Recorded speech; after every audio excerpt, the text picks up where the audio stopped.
before.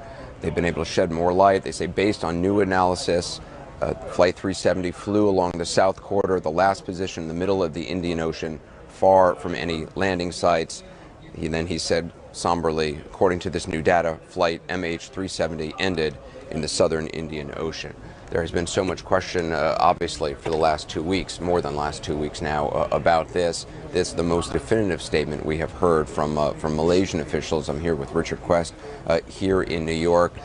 Essentially, again, reiterating why there's been so much focus on the southern corridor and why there's been so much focus on this area about 1,500 miles southwest of Perth. Right, and now the sad news this morning, what the Inmarsat people have done is they've gone back to those pings, they've interrogated the wattage transmission from the planes, they've looked at the azimuth and the angles, they've worked out the differences. The AAIB, the Air Accident Investigation branch of the UK, which is the British equivalent of the NTSB, again, enormously experienced, and concluding not only the southern corridor, but the fuel on board from the last known position puts it southwest of Perth, a remote location, no landing strip, and therefore the conclusion being that the flight ended in the South Indian Ocean.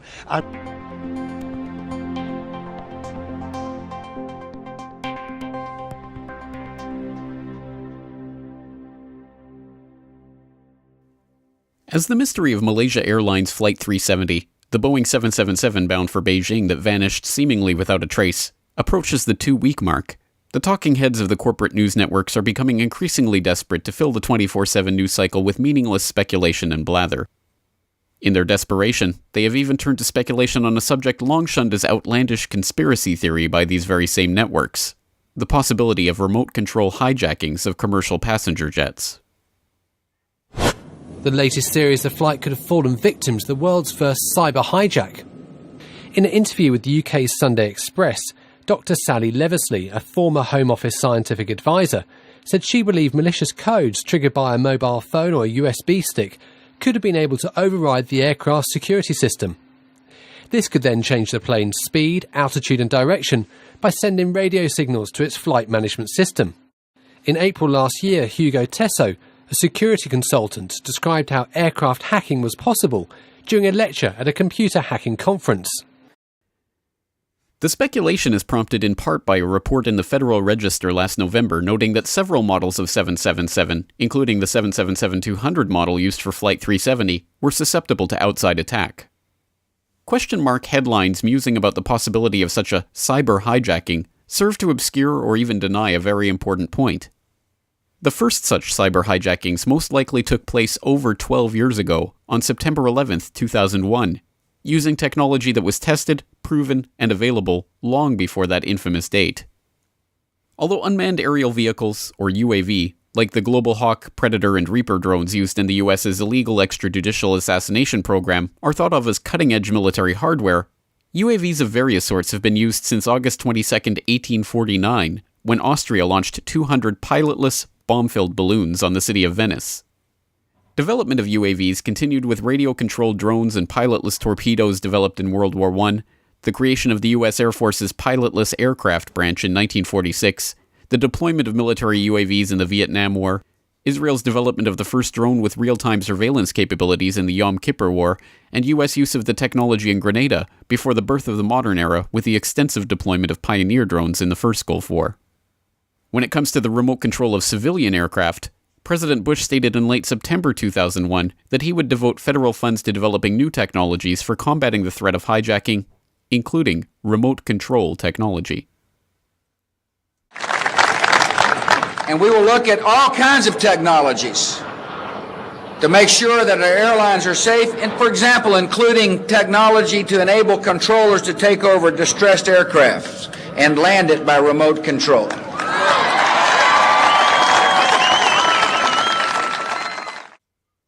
But even at that time, remote control technology had been successfully demonstrated for commercial jetliners for nearly 2 decades. This is actual footage of a joint NASA-FAA experiment conducted in 1984 at Edwards Air Force Base, in which a Boeing 720 was remote-controlled through multiple takeoffs and landings before being crashed in a controlled impact demonstration. In August of 2001, this technology was further demonstrated by Raytheon, which successfully took off and landed a Boeing 727 6 times at Holloman Air Force Base in New Mexico without a pilot on board.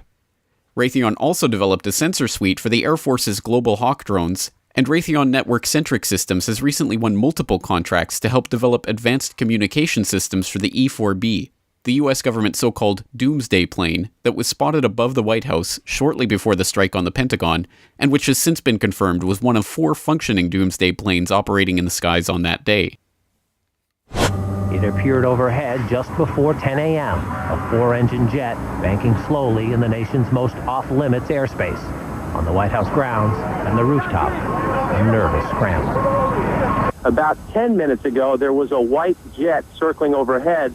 Now, you generally don't see planes in the area over the White House. That is restricted airspace. No reason to believe that this jet was there for any nefarious purposes, but the Secret Service was very concerned, pointing up at the jet in the sky. And still today, no one will offer an official explanation of what we saw. 2 government sources familiar with the incident tell CNN it was a military aircraft and say the details are classified. This comparison of the CNN video and an official Air Force photo suggests the mystery plane is among the military's most sensitive aircraft, an Air Force E-4B. Note the flag on the tail, the stripe around the fuselage, and the telltale bubble just behind the 747 cockpit area. Curiously, on 9/11 itself, Raytheon employees with ties to the company's electronic warfare division, including a man described as the company's Dean of Electronic Warfare and multiple senior engineers for electronic systems, were among the listed passengers on each of the 3 planes that hit their targets that day. Raytheon also had an office in WTC-2 on the 91st floor, and despite the fact that there were only 4 survivors from the Twin Towers who were above the impact zone at the time of the plane hits, no Raytheon employees died in the office that day. Another curious connection presents itself in Dov Zakheim, the comptroller of the Bush Pentagon and, until taking over his Pentagon role in 2001, CEO of SBC International, a subsidiary of System Planning Corporation, which provides a so-called flight termination system for the U.S. military that the company boasts provides a fully redundant turnkey range safety and test system for remote control and flight termination of airborne test vehicles. As comptroller of the Pentagon, Zakheim was responsible for the trillions of dollars that could not be accounted for in the Pentagon's books at the time of 9/11, and which prompted Secretary of Defense Rumsfeld to declare a war on bureaucracy on September 10th, 2001. Pentagon. The day before 9/11, Secretary of Defense Donald Rumsfeld declared war, not on foreign terrorists. The adversary is closer to home. It's the Pentagon bureaucracy. He said money wasted by the military poses a serious threat. In fact, it could be said that it's a matter of life and death. Rumsfeld promised change, but the next day, the world changed. And in the rush to fund the war on terrorism, the war on waste seems to have been forgotten. My 03 budget calls for more than $48 billion in new defense spending. More money for the Pentagon when its own auditors admit the military cannot account for 25% of what it already spends. According to some estimates, we cannot track $2.3 trillion in transactions. Flight 77 was supposedly piloted by Hani Hanjour, a flight school dropout who could not handle a Cessna 172, but somehow managed to steer a 757 in an 8,000-foot descending 270-degree corkscrew turn at 500 miles per hour to come exactly level with the ground. Neither experienced pilots nor aviation officials could believe that such a move could be pulled off with such precision at such high speeds by any but the most experienced pilot. Watching the flight on her radar screen, Dulles International Airport air traffic controller later remarked, "The speed, the maneuverability, the way that he turned, we all thought in the radar room, all of us experienced air traffic controllers, that was a military plane."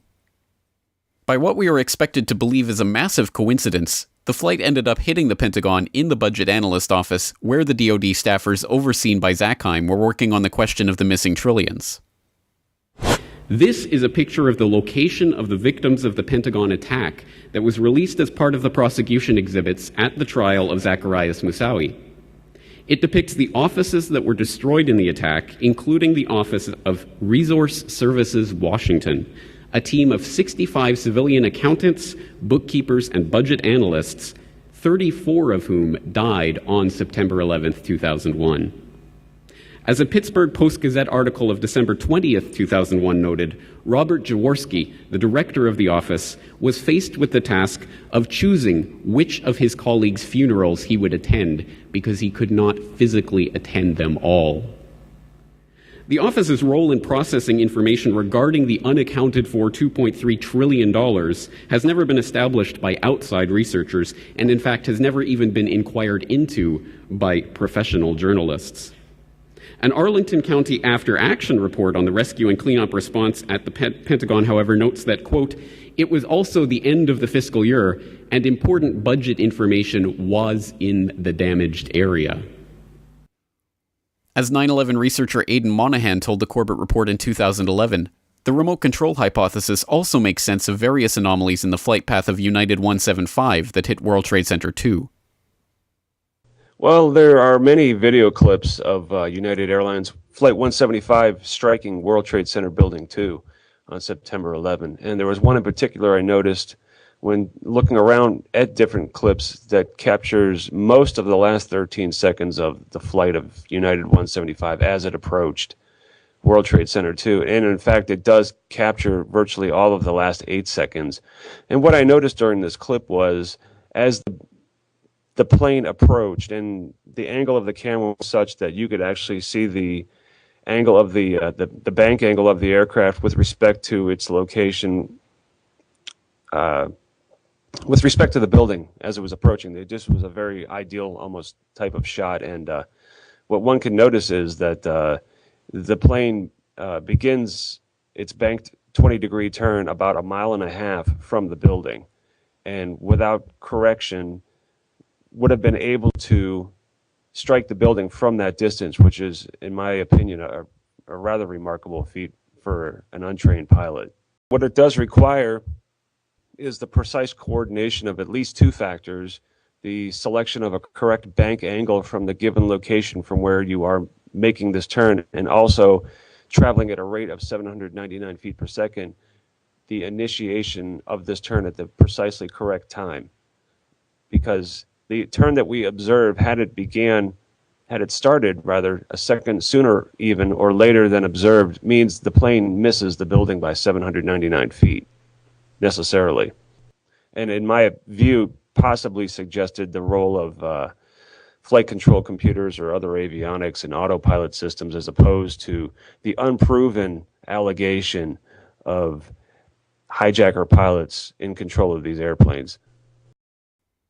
As incredible as such a narrative is to the general public, that incredibility stems largely from the media's steadfast refusal to report on the proven technologies to accomplish such a cyber hijacking that have been available for well over a decade. Whether or not Flight 370 was the victim of such an attack, or something different altogether, remains to be seen.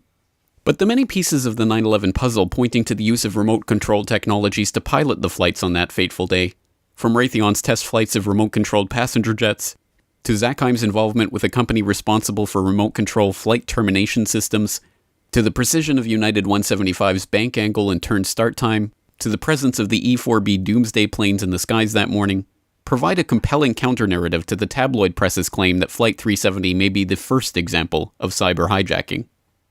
One other piece of that puzzle provides yet further credence to the claim of remote-control planes on 9/11. In a story so bizarre that it simply cannot be shoehorned into the official 9/11 story, and thus has been ignored, police officers stopped a strange van near their temporary command post next to the still smoldering Twin Towers while the chaos unfolded on the morning of 9/11. According to the official report of the Mineta Transportation Institute, there were continuing moments of alarm. A panel truck with a painting of a plane flying into the World Trade Center was stopped near the temporary command post.